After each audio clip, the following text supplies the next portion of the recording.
Have you ever walked into someone's home and before they even said hello, you just felt something? Maybe it was a soft scent of lemon or cinnamon, or just that unmistakable freshness that made your whole body exhale. It didn't shout at you, it whispered, "You're safe here." That's not just about cleaning, that's something deeper. And most of us don't realize we're not just cleaning our homes, we're shaping how it feels to live inside them.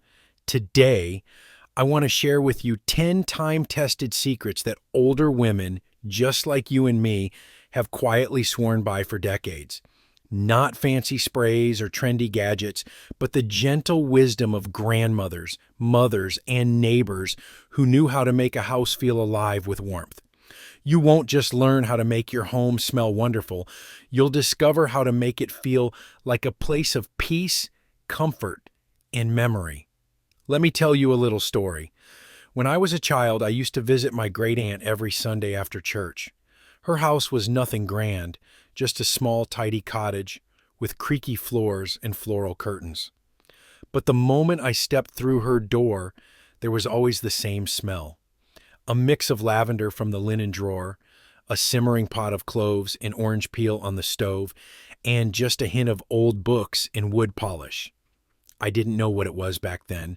I only knew that when I walked in, I could breathe. And even now, decades later, when I smell that same combination anywhere, it's like going home. That's the power of scent. It doesn't just clean the air, it connects us to a feeling, to a place, to ourselves.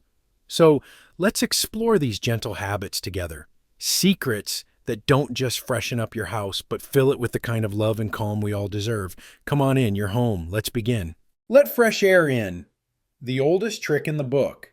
Now, here's a little habit that's so simple it often gets overlooked, but it might just be the most powerful thing you can do for your home. Let the fresh air in. That's right. Open a window, even just a crack, even for 5 minutes. When I was growing up, my mother, no matter the season, would crack open the kitchen window each morning. I used to grumble about the cold breeze hitting my feet while I ate breakfast, but she would just smile and say, "It's not just the toast that needs to breathe, sweetheart. We do too." And she was right. Over time, air indoors starts to feel heavy. It holds on to every scent. Last night's dinner, this morning's coffee, that damp towel left in the bathroom, and no candle, spray, or gadget can truly erase that weight. But open a window, even just while you make the bed or wash the dishes, and you'll feel it. A shift, a lightness, a breath. Sometimes we forget that air needs to move. It's like letting your home take a deep inhale and a long, grateful exhale. And here's the best part. Fresh air doesn't cost a thing. It asks nothing but a small act of intention. You're not just airing out a room, you're inviting in life. And when you start the day that way, it tells your home and yourself that you're worth fresh starts. Now, once the air is flowing, let's look at something a little unexpected that might be quietly sabotaging that freshness. The humble trash can. Stay with me. This one's important. Vinegar magic. The most honest cleaner. Let me tell you something. My grandmother taught me when I was just a little girl standing on a wooden stool in her warm, quiet kitchen. She used to say, "You don't need a cupboard full of bottles to keep a house clean. Just vinegar, a little love, and a steady hand." At the time, I didn't understand how something that smelled so sour could be part of something so comforting. But now? Oh, I understand. Vinegar may not come in a pretty bottle with a fancy label. It doesn't smell like spring rain or ocean breeze. But it works, and it's honest. Half a cup of white vinegar mixed with half a cup of water in a simple spray bottle, and you've got yourself a cleaner that tackles more than you'd believe. I use it on countertops after dinner, in the bathroom sink, to wipe down the inside of the microwave, even to freshen up the kitchen trash can. It cuts through grease, clears out musty smells, and leaves behind nothing but the feeling of clean. And if a room feels a little off, I'll pour some vinegar into a small dish and leave it on the counter overnight. By morning, the strange scent is gone. Not covered up, but truly gone. That's the magic. It's not trying to be something it's not. It's just doing its job, quietly, faithfully. Now, I know some folks wrinkle their nose at the smell, but give it 20 minutes. That sharpness fades, and what's left is something far more important, a space that feels cared for. Vinegar doesn't pretend. It shows up, does the work, and slips away without fanfare. And isn't that a little like us in this season of life? We're not here for the sparkle or the show. We're here to do what matters with heart and with wisdom. Now that the air is fresh and the surfaces are truly clean, let's talk about the places where smells like to hide the most. The quiet corners of fabric we don't even realize need our attention. Wash what you forget. Fabrics that hold time. There's something funny about fabric. It doesn't shout for attention. It doesn't look messy. In fact, your curtains might look just fine. The throw pillow on the couch, still sitting where you fluffed it last week. But here's the truth most folks don't realize. Fabric remembers. It quietly soaks up the smells of every dinner cooked, every rainy afternoon, every pet nap and closed window. And over time, it holds all of that like a whisper you can't quite name, but you feel it. I remember once, years ago, walking into my daughter's home. It looked lovely, tidy, warm, just as she always keeps it. But something in the air felt tired. Not bad, just not fresh. And it wasn't until we washed the curtains and the couch cover that the change happened. Suddenly, it felt like spring inside, even though the trees outside were bare. Every season, just 4 times a year, I do what I call a fabric refresh. Down come the curtains, into the wash go the throw blankets, the pillow covers, even the table runners. If something is delicate, I'll take it to the cleaners. And in that small effort, the whole house breathes easier. I like to add a splash of vinegar in the rinse cycle. Nothing too scented, just enough to lift away what's been quietly gathering. The lesson: just because it looks clean doesn't mean it is. Think of your favorite sweater. You know when it needs a wash, even if there's no stain. Your home is no different. These soft, overlooked corners are where the spirit of your space either rests or stagnates. So take a moment this week. Pick one room. Wash what you've been forgetting. Not to impress anyone, not to check a box, just because it's time. And when you hang those fresh curtains or fold that blanket, I promise you, you'll feel the difference.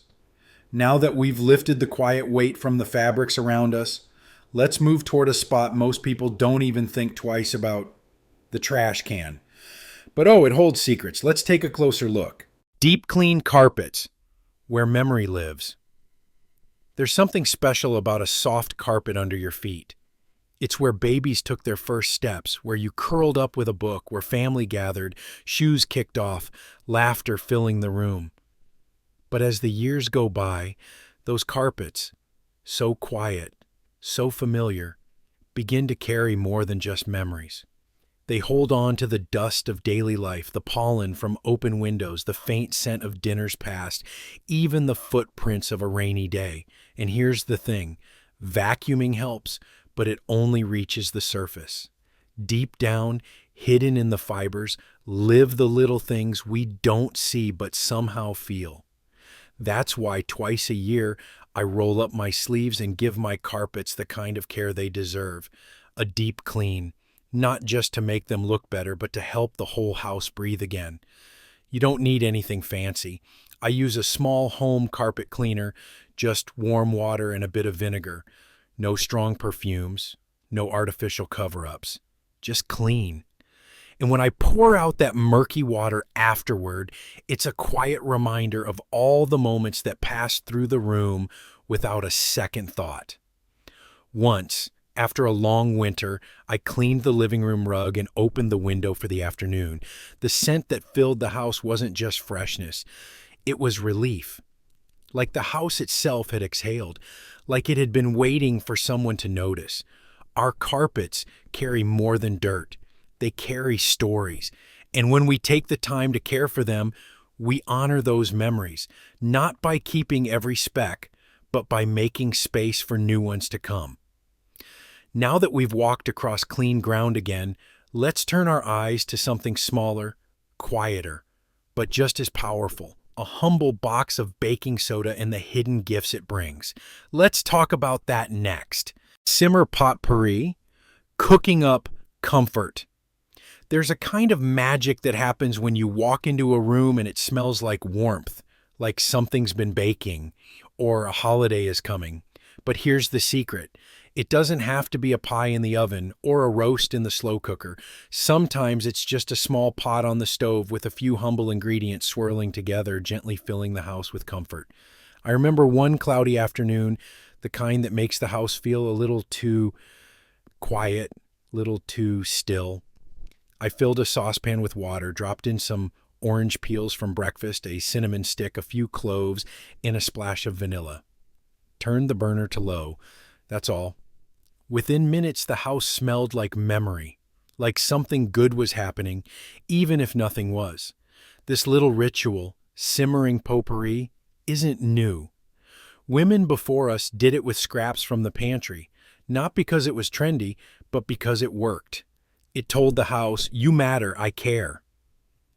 And it told us the same thing. You can change it with the seasons. Lemon and mint in summer, apple peels and nutmeg in fall, a bit of rosemary in winter. Whatever you have on hand, whatever speaks to your senses, it's not about impressing anyone. It's about creating an atmosphere you want to live in, one that welcomes you home every single time. And if you're nervous about leaving the stove on, you can use a small slow cooker. Just let it sit on low and let the gentle scent do the talking. No chemicals, no artificial sprays, just comfort, rising like steam, softening the edges of the day.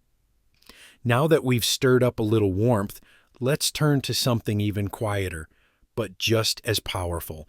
It lives on shelves and in corners, in the air you breathe without noticing. Let's talk about baking soda and the quiet kind of fresh it brings. Clean hidden smell zones, the places you never look. Let me tell you something that many of us don't realize until we've lived through it. Sometimes the most stubborn smells in a home aren't coming from the garbage can or the dog's bed or yesterday's dinner. No, they're sneaking out from the places we almost never think to check. The quiet spots, the hidden corners, the out of sight, out of mind zones that hold onto odors like old memories. I learned this one winter morning while cleaning out the hallway closet. I kept catching this strange, musty smell every time I walked by, but I couldn't put my finger on it. One day, I finally pulled everything out. Scarves, boots, umbrellas. And there it was, a soggy cardboard box that had soaked up some water from a leaky umbrella weeks earlier. It had molded silently, buried beneath a pile of perfectly folded towels. That smell? It wasn't the towels. It was the story underneath them, the one I didn't know was there. You see, odors love to hide. Behind the fridge, under the stove, in the dishwasher filter, around the rubber seal of your washing machine, behind the toilet tank, even inside the drain pipes. These aren't places we look often, but they hold on to scents the way photo albums hold on to memories, and quietly, until one day they speak up. Behind the refrigerator, you might find crumbs, dust, even old bits of food that rolled away during last Thanksgiving prep. Under the stove, a piece of onion might have cooked itself into a smell you couldn't place. The filter in the dishwasher, that tiny thing traps food particles with every wash, and over time, it starts to give off a scent that spreads through the whole kitchen, even though the dishes look clean. And don't get me started on bathroom drains. A simple mix of baking soda and vinegar followed by hot water can work wonders, but only if you remember to do it. Now, I know these are not glamorous tasks.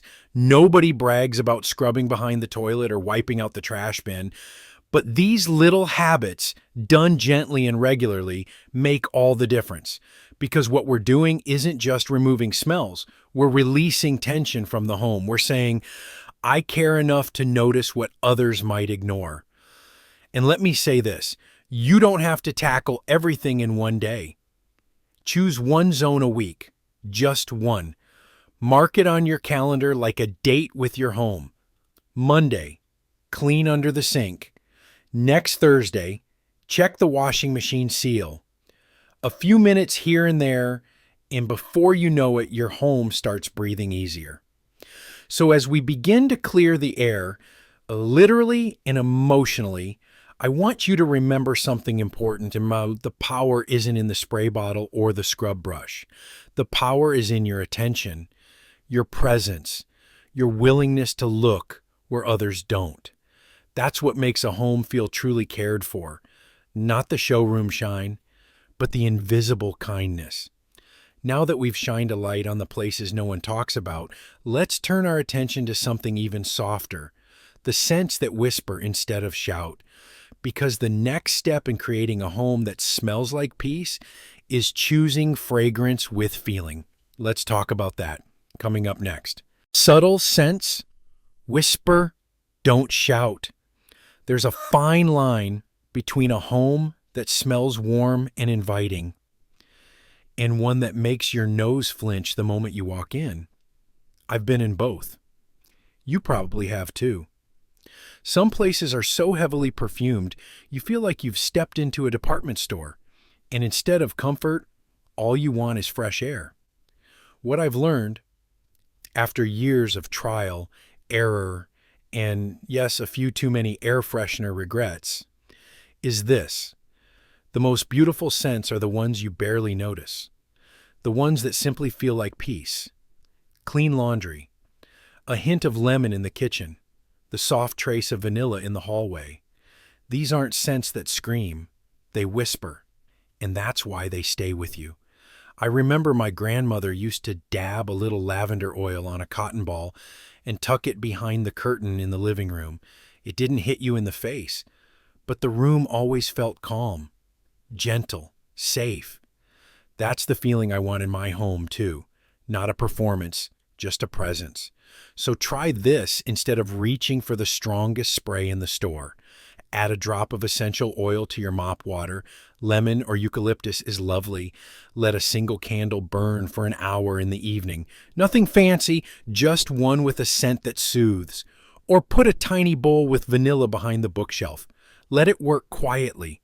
Let the air feel honest, because the best scent your home can wear isn't something you buy. It's how you care. And when the air reflects that care, people don't just notice a smell, they feel something deeper. They feel comfort. And more importantly, so do you. Now that we've learned how to set the tone with fragrance, it's time to talk about keeping that feeling consistent, not just for guests, but for yourself. And the secret to that, it's simpler than you think. Let's take a look. Smell routine. Peace is built daily. Let me tell you something I wish I'd learned sooner. A peaceful home isn't made by a big spring cleaning once a year or by lighting 5 candles before guests come over. It's built in the quiet minutes, in the ordinary mornings. It's built daily. I used to scramble when someone said they were dropping by. I'd spray the air, light a candle, open the windows wide. And sure, it helped a little, but it always felt rushed, artificial, like I was trying to mask something instead of truly caring for my space. Now, I do it differently. I have a simple routine, no stress, no panic, just little loving habits that whisper to my home, "You matter." Each morning, I crack a window, just a little, even in winter, to let the night air out and new air in. I check the trash, even if it's not full. Because one forgotten banana peel can change the whole mood of a kitchen. I fluff the pillows, wipe the counters, and sprinkle a pinch of baking soda in the bathroom corner if it feels heavy. In the evening, I light one soft candle for an hour, not to impress anyone, just for the peace it brings as the day winds down. I peek at the sink, make sure it's empty, and toss any damp towels in the dryer, because waking up to musty air is no way to start the day. It doesn't take much, a few minutes, a little attention, but when done regularly, it creates something bigger, A home that always feels like it's breathing with you. Not perfect, not perfumed, just gently cared for. And here's what I know now. Peace isn't a grand event. It's a rhythm. A smell routine isn't about making your house impressive. It's about making it yours. Truly yours. And when you feel at peace in your own space, everything else gets just a little bit easier. Now, to close this journey, let's take one final look at what you really gain when you let go of trying so hard and simply come home to peace. Your home's scent is your heart's story. They say you can tell a lot about a person by the way their home smells. And I believe that's true. Because scent isn't just air, it's memory, it's emotion. It's the quiet signature of how we live and love. When someone steps into your space and breathes in lavender from the linen closet or a whisper of vanilla from last night's candle, they're not just noticing cleanliness, they're sensing you, the care you give, the calm you've built, the story your heart tells without saying a word. My home doesn't smell like luxury. It smells like lemon oil on wood, like cinnamon tea warming on the stove, like fresh laundry folded with soft hands. These are not grand gestures. They are small choices, daily acts of presence that say, this place matters. I matter. And I want to remind you, your home doesn't need to impress. It just needs to feel like you. Whether you're living alone or with others, your home can be a safe harbor, a place where peace lingers in the air, not because everything's perfect, but because it's real. So if this video has stirred something gentle in you, if it's made you pause and breathe a little deeper, then take one small step today. Open a window, light a candle, wash that forgotten curtain, and listen not just to what your home smells like, but what it's quietly saying back to you, because your home's scent is your heart's story, and you deserve for that story to be full of comfort, care, and peace. Always.